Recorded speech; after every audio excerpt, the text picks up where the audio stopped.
They never wanted me in their family. To them, I was nothing but a shameful secret. Too small, too different, too unworthy. At every gathering, every whispered conversation, their words cut deeper than knives.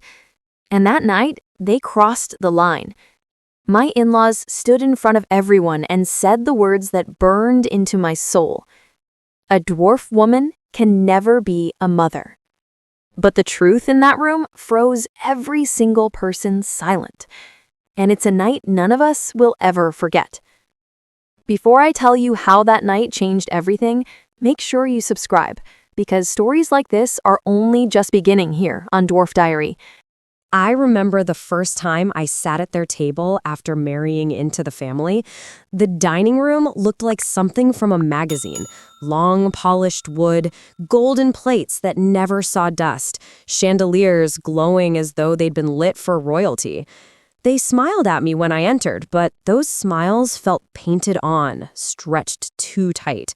I could see it in their eyes, the kind of look that doesn't welcome you, but weighs you. They seated me at the very end of the table, next to the children, as though I was one of them. My chair was smaller, my plate served last, and though no one said it aloud, the message was clear. You do not belong among us. My husband tried to make small talk, filling the silence with nervous chatter, but the atmosphere wrapped around me like barbed wire. I tried to steady my breath, but a secret pulsed inside me, one that neither he nor his parents knew. I had missed 2 periods. My body had begun to change, quietly, privately. I suspected the truth, but fear kept me silent. What if something went wrong? What if I proved their cruel whispers right? I pressed my hands gently against my lap, hiding the thought from my face. My mother-in-law sat at the head of the table, elegant in pearls, her voice soft but sharp. She asked about my health with false sweetness, leaning her chin on her palm as if studying me like an experiment. Every time her eyes met mine, I felt smaller, not just in stature, but in worth. My father-in-law barely spoke. He only sipped his wine and smirked whenever his wife made a remark. The meal was lavish, but I could hardly swallow a bite. The room buzzed with laughter, with shallow compliments tossed between relatives, yet I felt like a shadow in their perfect photograph. Still, I smiled when spoken to, laughed when expected, played my role like a marionette. Then came the moment I can never forget. My mother-in-law lifted her glass, her rings catching the chandelier light, and called for silence. Her smile widened, though her eyes burned cold. "To family," she said sweetly, before her tone shifted, "and to the truth we all deserve. We've booked a specialist to confirm certain limitations." The words hung heavy in the air, sharper than the silver knives laid neatly on the table. My hand trembled as I set down my fork. Everyone's eyes turned toward me, waiting for a reaction. And in that moment, I knew this was only the beginning of their war against me. The very next morning, my husband told me his parents wanted me to come along for a simple checkup. The word simple burned in my ears. I didn't want to go. I knew it wasn't about my health, it was about control. But his pleading eyes and my exhaustion from fighting broke me. I agreed. The clinic smelled of bleach and despair. Fluorescent lights buzzed above me, so harsh they seemed designed to expose every flaw. My mother-in-law marched ahead like she owned the place, speaking loudly to the receptionist. "We're here to confirm infertility." My cheeks burned.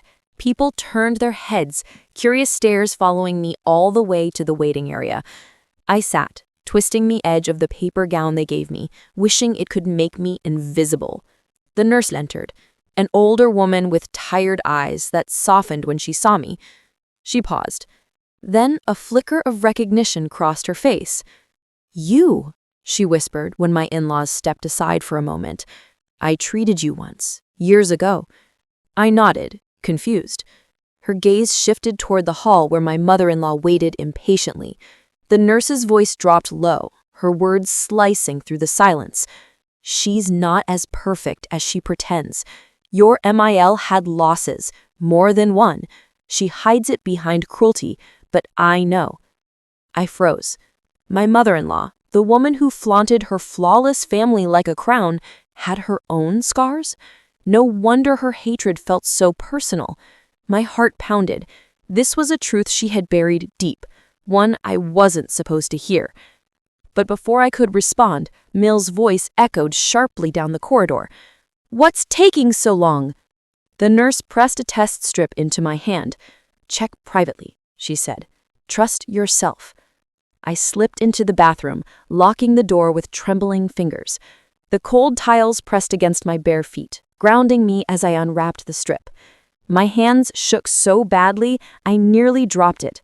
I breathed slowly, silently begging for clarity. Seconds passed like hours. Then, faint but undeniable, a line began to appear. Positive. My knees nearly gave way. The truth I had hidden in my heart was real. And just as the tears filled my eyes, fists thundered against the bathroom door.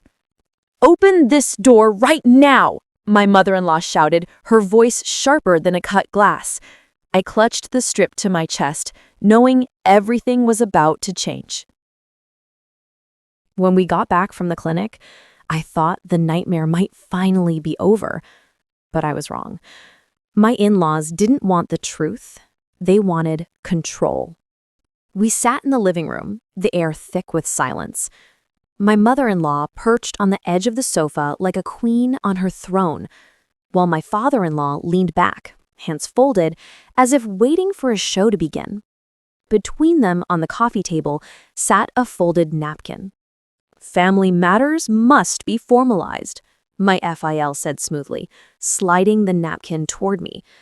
The paper was cheap, but the words scrawled across it hit me like iron chains. It was a contract, handwritten but binding in their eyes. It stated that if I was confirmed infertile, I would agree to quietly separate from his son, leaving him free to find a suitable partner. My throat closed. They were treating me like a defective product they could return. My MIL's eyes glittered with satisfaction. "It's only fair," she purred. "You wouldn't want to trap him in a childless marriage, would you?" I turned to my husband, hoping for outrage, hoping for him to rip that paper to shreds. Instead, he looked down at his hands. His silence chilled me more than their cruelty ever could. Finally, I whispered, "You don't believe this, do you?" He hesitated, and that hesitation was louder than any scream. Then, quietly, he confessed the truth I never expected. Before we married, Dad made me sign something similar, a pledge. If you couldn't give them a groundchild, I had to let go. The room spun. My own husband, my safe place, had been bound to their cruelty all along before I even said I do. My FIL smirked, as if pleased with his son's obedience, while my MIL leaned back, satisfied she had cornered me. I signed it. "But I love you." His eyes searched mine, desperate, pleading, as though those 3 words could erase the betrayal. Do I believe him? The weight of his confession pressed on my chest, heavier than any chain. The man I trusted had already given them power over my life before I even said I do. And in that moment, I didn't know which was worse.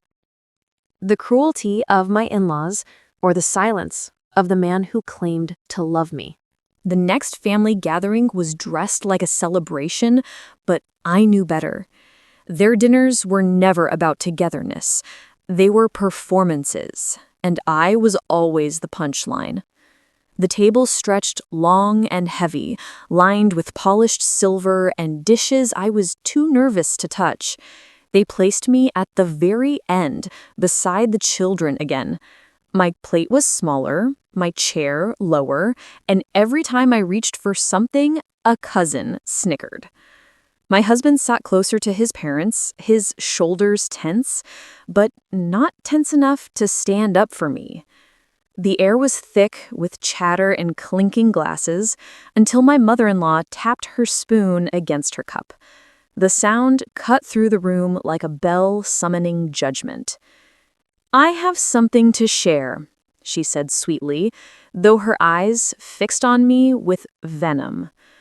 "Our family deserves clarity.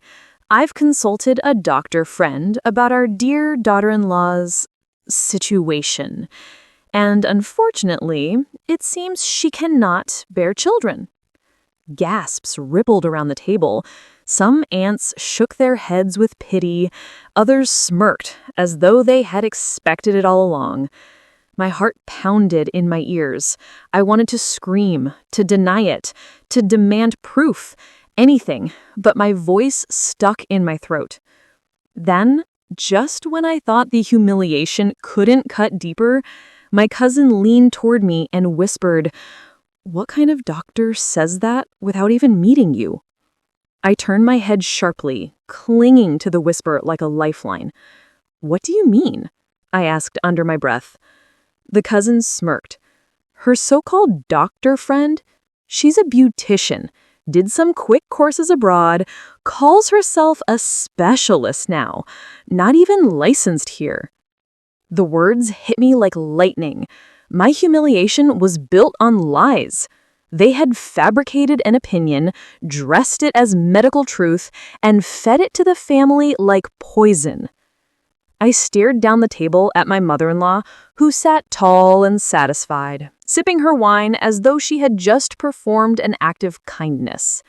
My father-in-law's approving nod only twisted the knife further. Anger surged through me, but before I could rise, a sharp pain stabbed my lower abdomen.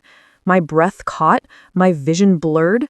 I placed my hand on my stomach under the table, trying to steady myself. Then I saw it, blood, stark and red against my palm. My chair screeched back as I stumbled to my feet, forcing a smile, forcing composure I didn't feel. "Excuse me," I whispered, clutching my side as I hurried from the room. The laughter dimmed. Eyes followed me. Whispers filled the silence I left behind. And with every step, one thought echoed louder in my head. Was I losing everything? I locked myself in the guest bathroom, my heart slamming against my ribs so hard I thought the walls could hear it. The laughter and clinking of glasses outside felt muffled, far away, as if the whole world had shrunk to the tiny square of tiles beneath my feet. I looked down at my hand again. The smear of red across my palm blurred through my tears. Was it over before it even began? Was this the moment that proved them right? That I was broken, unworthy, incapable? I pressed both hands against the sink, trying to steady my breathing. In, out. In, out. But the panic clawed at me. My knees trembled, my vision spun, and I slid down against the cold wall. Then, my phone buzzed. A single vibration that snapped me back into myself. With trembling fingers, I pulled it from my pocket. It was a message from the nurse who had seen me earlier. Spotting can be normal. Come now, alone. I gasped, clutching the phone as though it was a lifeline tossed to me in dark waters. Normal. She said it could be normal. The relief fought against the panic, warring inside me. But come now, alone. That warning echoed louder than the rest. It wasn't just medical, it was protective. She knew. She understood what I was trapped in. I dabbed at my palm, washed away the blood, straightened my dress. My reflection stared back at me in the mirror, pale, frightened, but determined. I whispered to my stomach, to the tiny possibility growing inside me. Hold on. Please, hold on. I unlocked the door, moving as quietly as I could down the hallway. The noise from the dining room masked my steps. My hand tightened around the phone. If I could just reach the door, just make it to the car, maybe I'd have a chance. But as I reached the front door, my hope shattered. My father-in-law stood there, waiting, in the dim light of the entryway. His posture was calm, too calm. His expression unreadable. He held his hand out, palm open, as if expecting payment. "Your phone," he said evenly. The words weren't shouted. They didn't need to be. The authority in his tone was enough to slice through me. He had known I would try to leave. He had been waiting, and now, between me and the outside world, stood the one man who never raised his voice because he didn't have to. I don't even remember how I got past my father-in-law's stare. My hands shook as I slipped my phone back into my pocket, muttering something about needing air. Maybe he thought I was too broken to fight, too weak to run. That mistake was the only reason I made it out the door. By the time I reached the clinic, my chest ached from holding back sobs. The corridors were quiet, the air sterile, but the moment I saw the nurse, my knees nearly gave out. She guided me into the dimly lit ultrasound room, her voice soft, steady, almost maternal. "Lie down," she whispered. "Let's see the truth for ourselves." The paper crinkled under me as I lowered myself onto the bed. My hands trembled as I lifted my blouse, exposing the skin that carried both my fear and my fragile hope. The gel was cold, shocking, and then silence, except for the hum of the monitor. I clenched my husband's absence like a wound. He should have been here, holding my hand, but I was alone, again. The nurse moved the probe carefully across my stomach. For a moment, the screen was nothing but static gray. Then suddenly, there it was, a flicker, a tiny, pulsing light. My breath caught in my throat. She whispered, "Listen," turning up the sound. A rapid thumping filled the room, strong and insistent. The sound of life, my life, our life. Proof that I wasn't broken. Proof that everything they said was a lie. Hot tears streamed down my cheeks. I clutched the nurse's hand, unable to form words. She smiled, squeezing gently. "You're not alone in this. I'll make sure your file has protections. No one gets to override your consent. Not your husband, not his parents." Her words were an anchor in my storm. For the first time in weeks, I felt steady. But then my phone buzzed on the tray beside me. I wiped my tears, heart still racing, and reached for it. My husband's number flashed across the screen. Relief swelled. Maybe he had finally chosen me. Maybe he was ready to fight. I pressed accept and whispered, "Hello?" The voice on the other end was not his. It was hers. My mother-in-law's hiss slithered through the speaker. "Come back now, or I'll tell him everything." The heartbeat still echoed in the room, but suddenly, it felt like a countdown. When I stepped back into the house, the silence was wrong. Too still, too expectant. My phone buzzed in my hand, but before I could slip it into my pocket, my mother-in-law's voice rang out. "Oh, you left this behind," she said sweetly, lifting my other phone from the side table. The screen was lit, unlocked, lying face up as though it had been waiting for her. My stomach dropped. She had been going through it. I lunged forward, but she held it away, scrolling with slow, deliberate strokes of her manicured finger. Her lips curled into a smile that wasn't a smile at all. "So this is what you really think of us. All your little texts to that nurse. All your secret plans."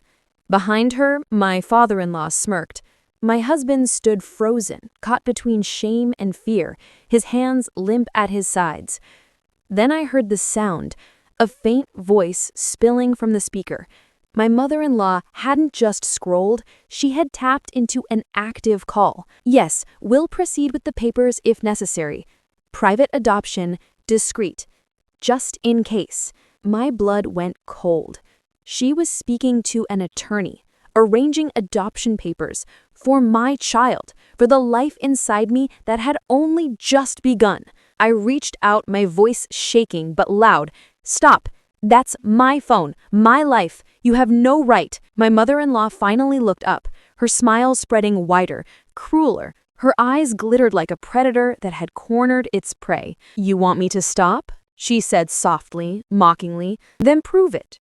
"Prove what?" My voice broke, though I already knew. Her eyes narrowed, her tone sharp enough to slice the air. "Prove you're pregnant. Now." The room went deathly quiet. Every pair of eyes turned to me. My husband's breath hitched. My father-in-law leaned forward, eager for the spectacle. I clutched my stomach instinctively, the memory of that flickering heartbeat fresh in my mind. It was mine to protect, and yet here I was, surrounded, cornered, ordered to expose it on their terms. I stood frozen, every nerve in my body screaming, because in that moment I realized this wasn't just about proving myself. It was about survival. The house was quiet when the shouting ended. My in-laws retreated to their rooms like predators satisfied after a hunt, leaving me alone with my husband. I stood by the window, clutching my arms around myself, staring out at the night. The lights of passing cars streaked across the glass, each one a reminder that there was a world beyond these walls, a world where I might be free. Behind me, my husband's voice broke the silence. "Please," he whispered, "just show them the ultrasound. Show them you're pregnant. It'll end this madness." I turned, stunned. "You think the proof will end it? No, it will never be enough for them. They'll want more. They'll always want more." His shoulders sagged. He rubbed his hands over his face, the picture of a man trapped. Then the truth slipped from his lips, heavy and cold. "They control everything. My job, my paycheck, even this house. Dad co-signed the mortgage.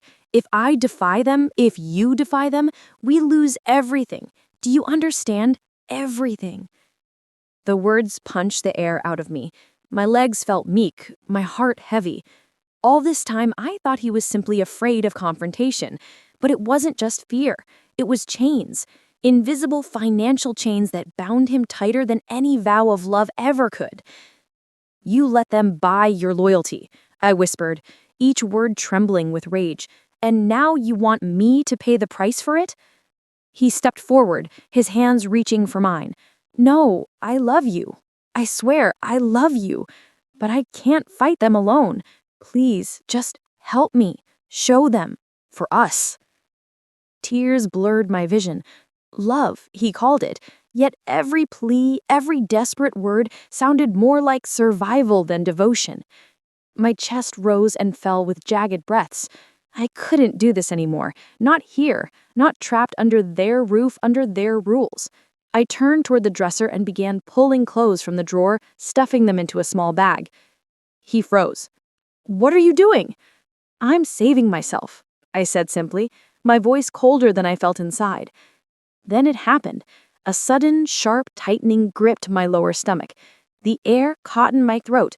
Pain bloomed across my body in waves, and my hand shot to my belly instinctively. My bag slipped from my grasp, hitting the floor with a heavy thud. And as the room spun around me, one terrifying thought screamed through my mind. It's too soon. The rain came down in sheets that night, hammering against the windows as if the sky itself wanted to drown out my cries. My husband fumbled with his coat, pale and shaking, but before he could grab the car keys, my mother-in-law swept them from the hook. "I'll drive," she announced. Her tone left no room for argument. I wanted to scream no, to rip the keys from her hand, but my body was trembling with each contraction. I could barely stand, let alone fight. My husband froze, torn between defiance and obedience, and in that hesitation, she won. The back seat smelled of leather and her perfume, sharp, suffocating. My hands clutched my belly, every muscle tight with fear. Outside, the night blurred into streaks of water and neon reflections. The windshield wipers kept time like a cruel metronome, slicing through the storm with steady rhythm. I tried to breathe, tried to focus on anything but the ache rolling through me in waves, but then her voice cut through the sound of the rain. "You know," she said, keeping her eyes on the road, "you embarrassed yourself tonight. All those tears, that little bathroom scene, you made me look like a fool." I swallowed hard, staring at the glowing blur of headlights ahead. "I didn't make you look like anything. You did that yourself." Her knuckles tightened on the wheel. "Careful, girl. Words have consequences." I wanted to turn away, to drown her out, but then she let something slip. Something I will never forget. That doctor's letter. Her lips curled into a smirk visible in the glow of the dashboard. "Do you really think any real physician would waste their time on you? I wrote it myself, and they all believed me." My stomach twisted, not just from the contraction, but from the revelation. She had forged it. Every whispered insult, every cruel chuckle at the dinner table, it was all built on her lie. The fury inside me burned hotter than the pain. "You forged it?" My voice cracked. "You destroyed me with a lie." Her laugh was low and chilling. "And they believed it because it was easier to believe me than to believe in you." Lightning flashed outside, blinding for a second. Then the tires hit water, hard. The car fishtailed, swerving violently across the slick road. I screamed as the headlights of an oncoming truck filled the windshield, bright and merciless. The world blurred in flashes of white and red as the ambulance doors slammed behind me. I barely remembered the spin of the car, the screech of tires, the blinding truck headlights.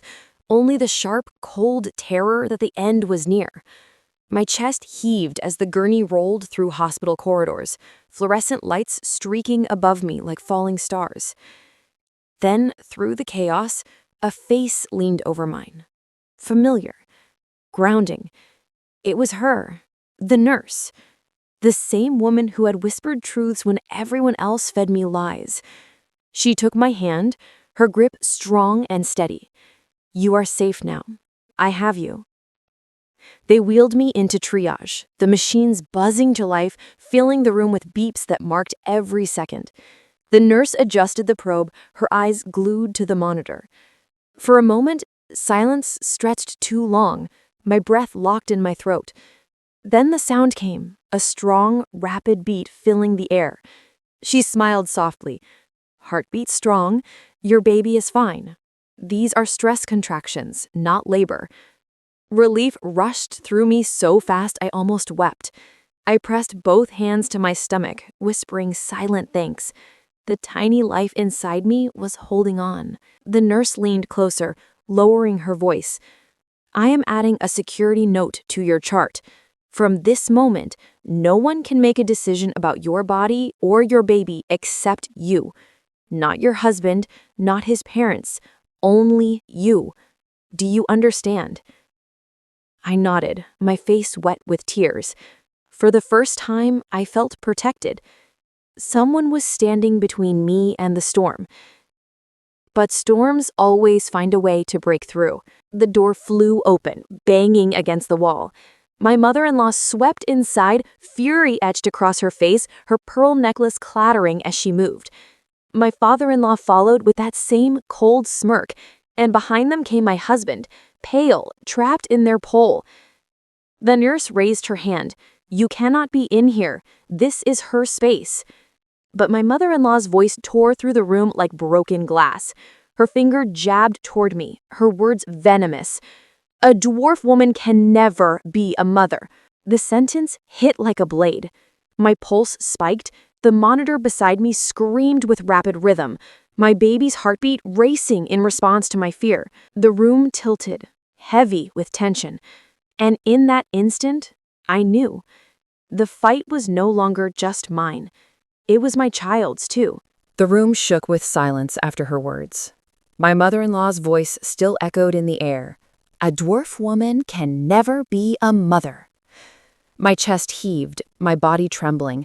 But before I could speak, the nurse stepped forward, her voice firm and steady. Enough, she said, her eyes locked on my in-laws.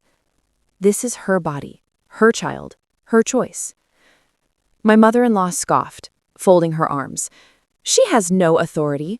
We are her family. We know what is best. The nurse turned to me then, her gaze soft but commanding. Who has the authority here? She asked. My lips parted, my throat dry, but then the truth rose in me like fire. I straightened on the bed, gripping my stomach with one hand and the edge of the sheet with the other. Me, I whispered, and then louder, stronger. Me! The nurse gave a small nod, then walked to the machine. With a swift motion, she connected the monitor to a projector on the wall. The room dimmed as the screen lit up, gray lines sharpening into shape. And then the sound filled the air. The steady, rapid heartbeat boomed from the speakers, echoing against the sterile walls, impossible to ignore. Strong, fierce, alive. On the screen, the image shifted. And there it was, my baby. The tiny hand lifted and waved, a fragile miracle flickering in black and white. Gasps filled the room. My husband's hand shot to his mouth, his eyes glistening.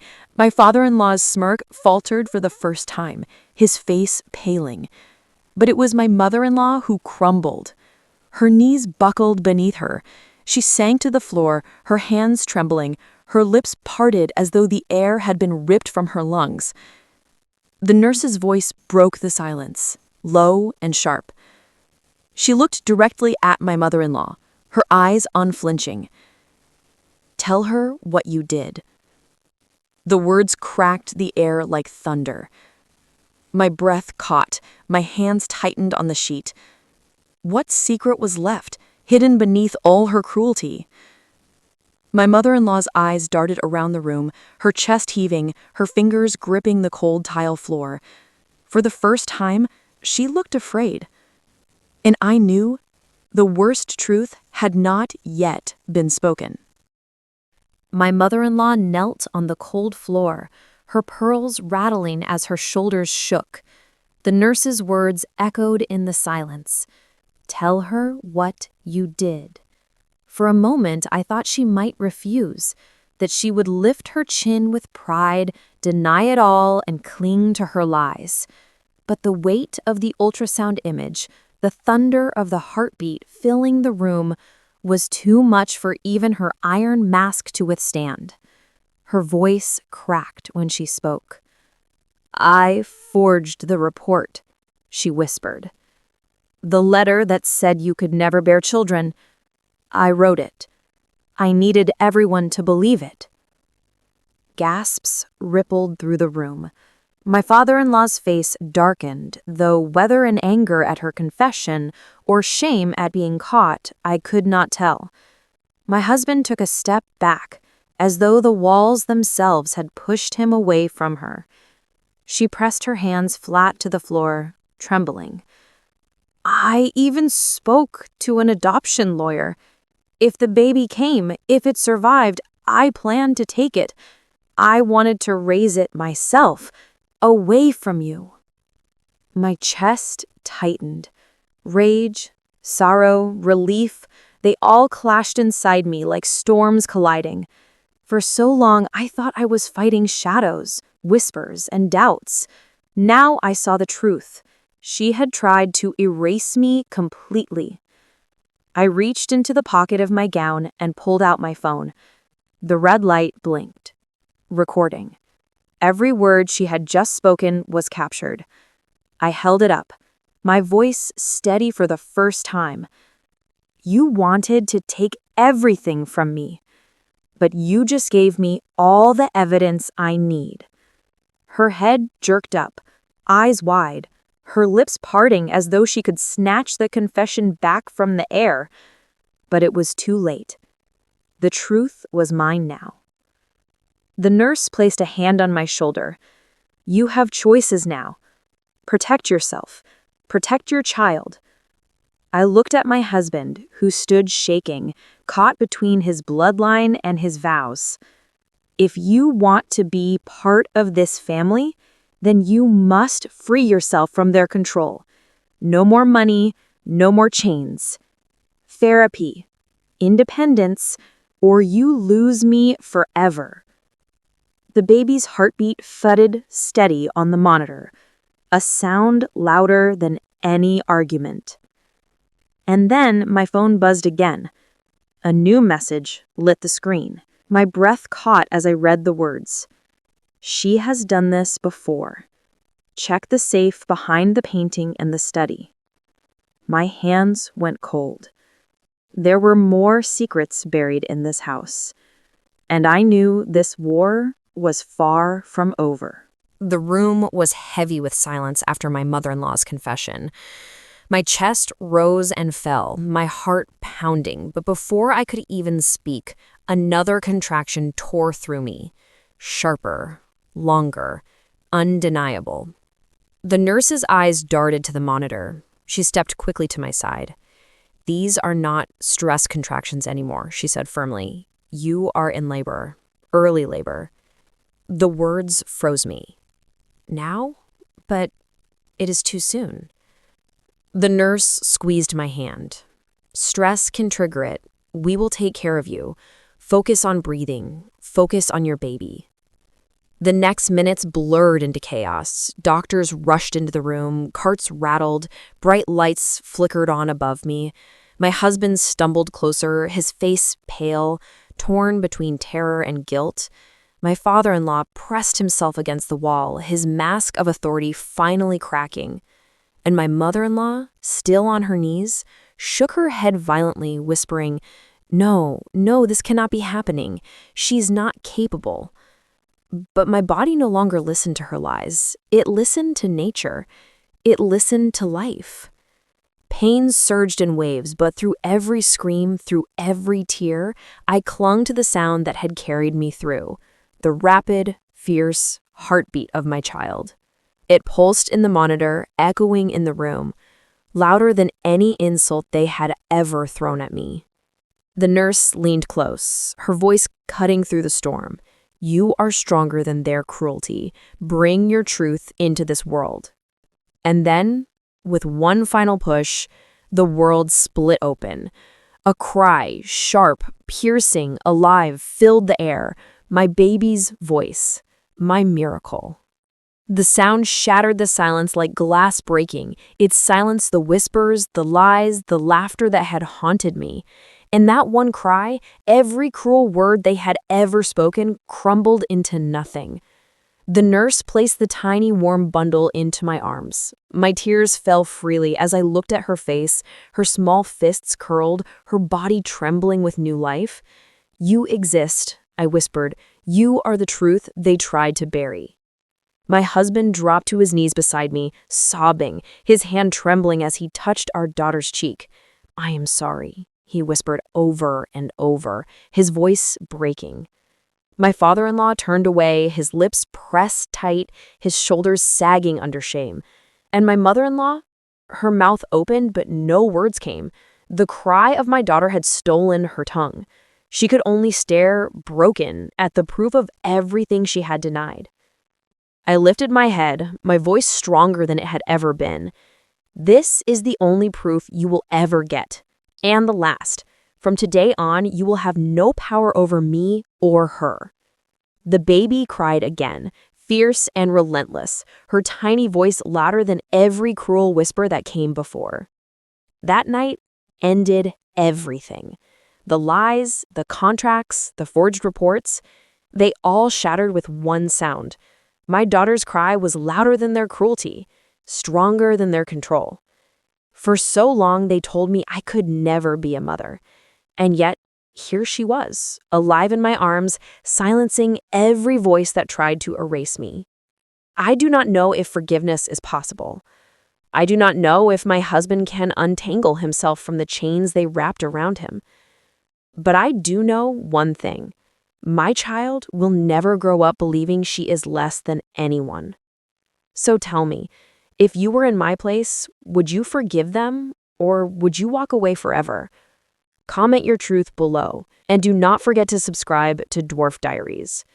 because this was not just my story. Many more voices, many more battles are waiting to be heard.